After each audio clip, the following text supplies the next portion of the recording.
Hi, my name is Darren Joseph from HTJ.tax. We're the team that seeks to demystify this sometimes confusing world of international tax and the privilege of having a deep conversation with Mark. Mark, can you please introduce yourself? I'm Mark Morris. I'm based in Switzerland. I've been here for about 26 years. I've specialized in automatic exchange of information, which originally was the EU Commission's EU Savings Tax Directive.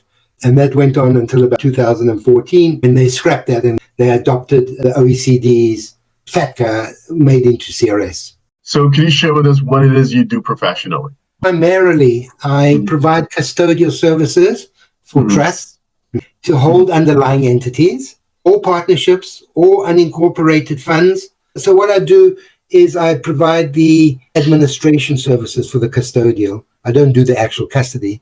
And later on, I'll explain what administration services for custodial is. And I'm an expert in CRS and CARF, and I certainly know the intricate differences between CARF and CRS. We'll get into that in a later question, okay? I've published over 600 articles on LinkedIn, and I'm still writing about 10 a week. And I don't see other people covering 99% of the topics on CRS that I cover. Okay, thank you. Let's start off by talking about CRS. For those who don't understand, what exactly is CRS? Just very briefly. Okay, so CRS has actually got nothing to do with tax. Even as recently as yesterday, I had people writing to me, when you point out loopholes in CRS or ways CRS won't report, are you helping people avoid tax? It's got absolutely nothing to do with income tax. It's purely if a person has an account in a different jurisdiction from where they are tax resident, then the financial institution that is maintaining that account, whether it's direct or through a company or through a structure, then they'll report to the tax authorities of the tax resident. And you can be tax resident in multiple countries. Then CRS will report to all the countries. Now, the tax issue is something completely different, and that's up to tax treaties, because really in the end, it's only one country that should apply the tax. But that is not the role of CRS. CRS says we've got indications or that you are tax resident in multiple places. We're not here to decide where you pay tax. That's why this has got nothing to do with tax. It's just reporting to the countries that you may or likely be tax resident, that you've got an account here, and this is your role and this is the amount.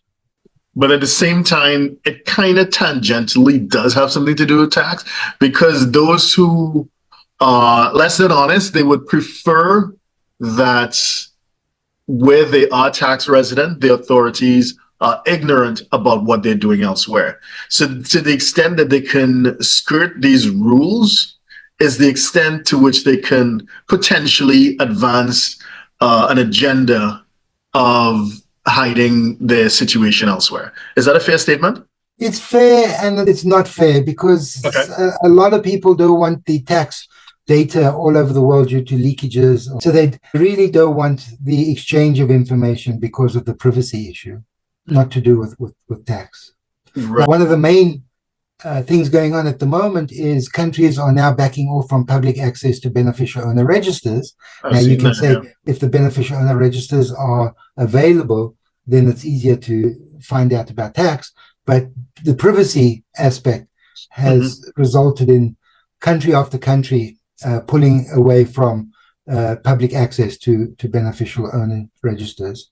And as one country does it, the next one say, well, if they did it, I'll do it. If Holland did it, then France did it, etc. So public access to registers has collapsed because of the privacy issue. And there's just as much concern about exchange of information. There was hacking in Hungary and some Eastern European countries on this data package going around the world. Right, I heard about Hungary. Okay, so that's a fair point, that we live in a time of increasing insecurity because especially crime issues, and no one wants their financial information readily available to criminal organizations or those with less than honorable intent. Yes. Who want to take advantage of that information. Funny enough, the penalties, there's not so much penalties for avoiding CRS, except for MDR, and MDR is not working or it's hardly implemented around the world. But the penalties are that you didn't fill in the F bar of your foreign assets, etc. Well, you avoided FATCA, we're going to fine you. You didn't self-report your data. And finally, I think this automatic exchange of information is more of a scare tactic. You've heard that your bank account might be reported, and therefore I'll report. But the actual checking of the data is far less effective than people doing the cross-checking of the exchange of information with your tax returns. Yeah, someone I was reading mentioned that the way governments may be using it is they don't check it unless someone is under investigation for other reasons. Then they'd refer to the database, or they'd refer to whatever information has been exchanged as a way of verifying or cross-referencing, or perhaps taking a deeper dive into a person of interest or an institution of interest. I haven't really read about that, but it could be true.